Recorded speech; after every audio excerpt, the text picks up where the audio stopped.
Welcome to episode 11 of my Emulating Messi series, and today we're all the way in 2025 now. We're all 29 years old, have holidayed it another 2 seasons, and I forgot to point out, I noticed after filming the last episode that another player had retired. Povich didn't manage to find a new club, so he retired, and we've lost our Icelandic keeper this episode, who's also was out of contract and didn't find a new club, and despite being an Icelandic international, retired. So we're down to 22 players now. Everyone's dropping off slowly as we get older, but I'm thinking the rest of us should survive till we're, when we retire at normal retirement age. So we'll just crack on with how we usually get on with it and look at Bogdanovic, our only keeper, only surviving keeper, who's now got 18 caps for Sweden, still at Bursaspor. Been there quite a few years now and playing a lot more games. Played 37 games last season, 7.17 average rating. Impressive. And then this season, 32 games, 7.2 average rating, which is very good. And they managed to finish third in 2024, so that's something, I guess.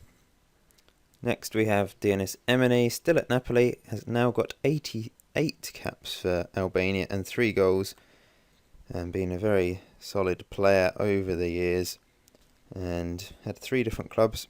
Last season, 24 appearances, 1 goal, 6.86 average rating, and this season 33 appearances, 1 assist and a 6.73 average rating.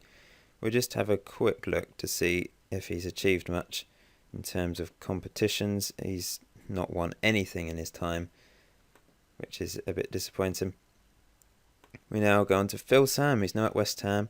Has 47 caps for China, eventually left Man City after 4 seasons there on a free. He played 28 games for Man City in the previous season, 3 assists and a 6.6 average rating, but they decided to let him go and he's gone to West Ham, played 26 games, 6.65 average rating, helping them finish, where are they?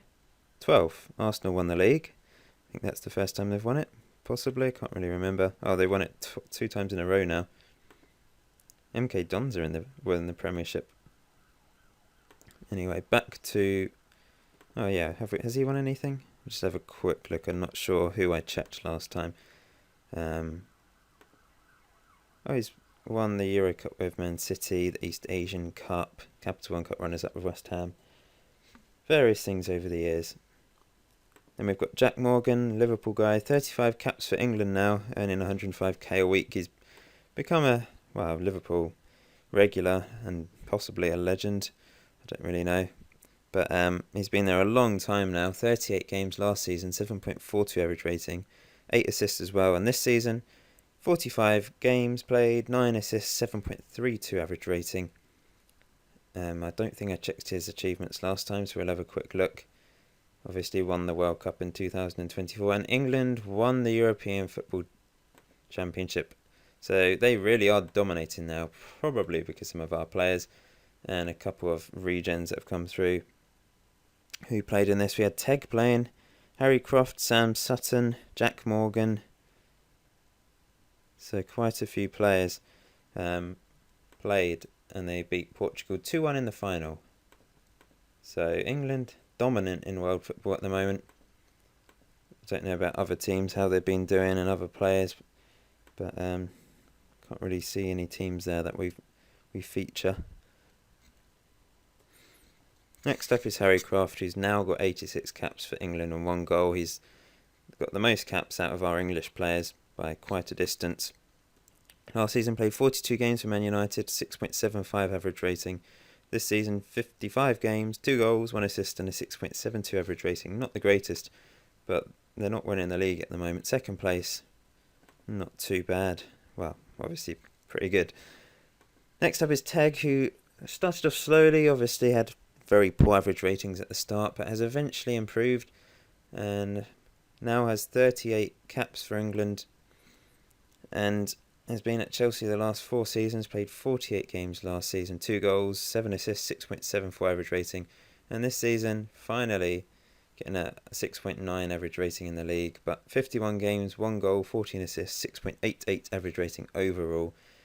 He's come good in the end, and he's yeah, won various things with, although most of the things are runners-up, to be fair, with Chelsea. Obviously won the World Cup and the Euros with England, but look at all those runners-up. They won the Community Shield, but Chelsea need to start winning cups again at some point. Then we have Sam Sutton, 71 caps for England now and 2 goals, still at Arsenal. Been there a long old time now. Well, yeah, a very long time. Possibly the longest serving player at a club. Last season played 53 games, 2 goals, 14 assists. Always gets so many assists from that wing-back position. 7.29 average rating. And this season 53 games, 11 assists. We'll just have a quick look to see where he usually plays. He usually plays left-back, but also plays a lot of games central midfield as well. For England, he plays on the left midfield. And achievements-wise, has won... Oh, look. They won the triple. They won the treble, sorry. The Premiership, the FA Cup, and the Champions League. I'm trying to think here. 4-1 in the final. Brilliant stuff. So, yeah, it's going well for Arsenal at the moment. Thanks to Sam Sutton. Then we have Connor 113 caps for Scotland now, 3 goals. Been a brilliant player over the years. Still at Watford now. He's been there 2 years. Still at Watford. He's moved to Watford since the last video. Because he went to Everton. I mean, he's moved around so much. It's insane. He's played for a lot of big teams. But he's gone to Watford, who have really secured themselves as a Premiership regular. 34 games last season, 5 assists, 7.61 average rating. And this season, 32 games, 4 assists, 7.36 average rating. Watford managed to finish 9th. And they usually finish around mid-table. So Connor has been around a lot. But he's, yeah, seems to like travelling around a bit, doesn't he? And he's won various things and a few runners-up medals as well. And we have Marian Povich, still at Valencia. 49 caps for Croatia now.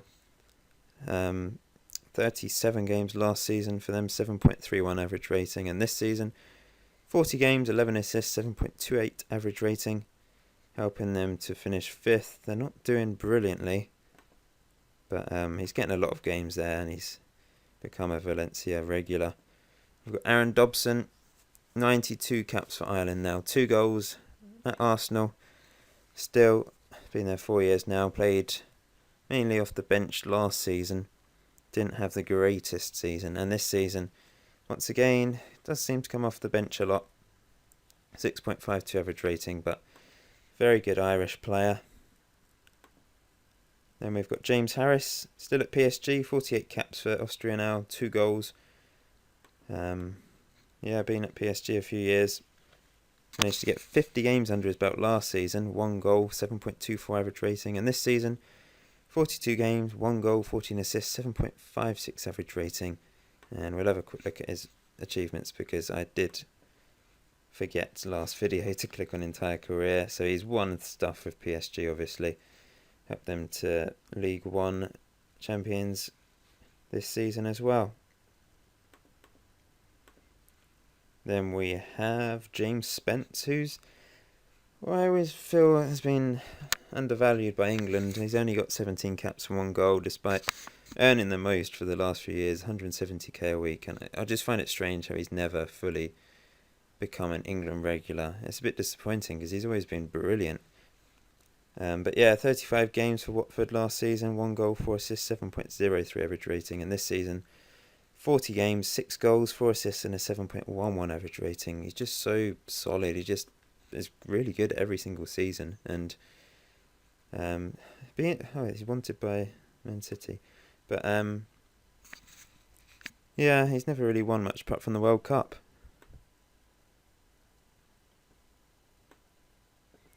So now to Daniel Hubner, who's still at Juventus, 74 caps for Poland now and 3 goals. Last season played 41 games for Juventus, 7.14 average rating. And this season, 40 games and a 6.97 average rating, helping Juventus to 2nd place. They haven't won it for the first time in a while, I think. Yeah, they won it last year. Next up is Ryan Leahy, 28 caps for Ireland now, still at Middlesbrough. And in the Championship now, last season played 38 games, 6.79 average rating, and this season a lot of games off the bench, 36 games overall, 2 goals, 2 assists, 6.79 average rating. Hasn't won anything in his career, unfortunately. Then there's myself, who obviously has been wasted by a lot of teams over the years. Leeds got relegated and I moved. I hardly played last season, 7 games, very poor. And this season, moved to Fulham, 2.6 million. It's always been quite low transfer fees for me. I've been around a lot, of course, as you can see from all the teams. But never really been able to break my way into the first team, despite having a good England career at the start of the game. 17 games last season, 6.48 average rating, and yeah, it's obviously going downhill for me now, and a bit unfortunate as I started off so well, and I've not really ever won anything, but never mind. Next up is Nicola Ovitch, 64 caps for Montenegro, 2 goals. Now at Stoke, or still at Stoke. Last season, 37 games, 7.05 average rating. Very impressive, 15 assists. This season, 25 games, 7 goals, 9 assists and a 7.21 average rating. Has won the Championship. No, has been promoted. Hasn't really won anything, basically, in his career. But he's been a decent player. David Riley is now back at Chelsea. He's got 8 goals in 64 games for Scotland now. After Chelsea ruining him a bit to start with when they signed him, he's eventually improved and gone back to Chelsea. He'll probably regret leaving Roma, actually, because they won the Serie A last season. But played 32 games for them in the previous season, and then this season has played a lot of games for Chelsea, 37, a lot off the bench, 6.47 average rating, not the greatest, but at least he's developed himself as a Scottish international and got a lot of caps. Next up is Haber Wang. He's got 129 caps for South Korea and 12 goals at Hull City. He's probably still going to keep playing for South Korea for a few years, so I reckon he'll probably end up with the most international caps out of anyone. Got 31 games under his belt last season, 6.61 average rating, and this season, 26 games, 6.51 average rating, and helped Hull finish 11th place. Next up is Matt Anderson at Leeds, who were obviously just relegated. 4 goals in 18 games for Slovakia now, eventually playing a few more games for his country. Last season in the Championship, played 33 games, 9 goals, 9 assists, 7.49 average rating. This season in the Premiership, 1 goal in 34 games, 6 assists, 7.10 average rating. I'm not sure he's ever won anything. Just have a quick look. I did check last episode, obviously, but yeah, not really won anything. Next up is Work the Space, who's eventually left Hoffenheim. 54 goals in 102 games for India. That's very impressive. And yeah, at Rostock, moved from Hoffenheim after only making 7 sub-appearances last year. This season, he was only on loan actually, so he's not completely moved. 5 goals in 13 games, helping them finish 6th in the German 2nd division. Actually above Hoffenheim, the team he came from. Then we've got Sheridan Sparks, who's in the QPR reserves. He's struggled and never really developed, which is a shame. He's been on loan at various clubs in recent years. Blackpool and Doncaster, played a lot of games for them, but only 2 goals. And then this season, only made 3. Well, he was at Doncaster, to be fair. So, yeah, in League One. And then Zach Edwards, still at Stoke, still not managed to get an England cap. So there's only a couple of players that have never managed to get caps. I think it's the 2 strikers, Sheridan Sparks and Zach Edwards. Last season, played 39 games and got 14 goals in the Premiership, but they did get relegated and then scored less goals actually this season. 6 goals in 15 games in the Championship. So that's it. I've gone down the list. Just have a quick look who's valued the most. It's now Sam Sutton, then Teg at Chelsea. Then we'll just have a quick look at contracts as well. James Spence still earning the most. Then Harry Croft, Teg and Sam Sutton. Then transfer, we've done that. Selection info. Most games was Harry Croft this season, then Sam Sutton and Teg. And goals, it was Nicola Ovitch. Average rating was James Harris. Once again, he's really beasting it in League One with PSG. And international-wise, Haber Wang has the most. Connor and Work the Space also have over 100 caps. And our most lethal striker, Work the Space, has 54 goals for India. So that's it for this episode. Thanks for watching. Next episode, I will probably actually holiday at 3 seasons up to the age of 32. So we'll try and get to the end of this, as it's growing a bit monotonous now, and I want to get a new one started with different players. And yeah, so that'll be probably in a few weeks, or a couple of weeks, or whenever I finish it. So I look forward to seeing you in episode 12.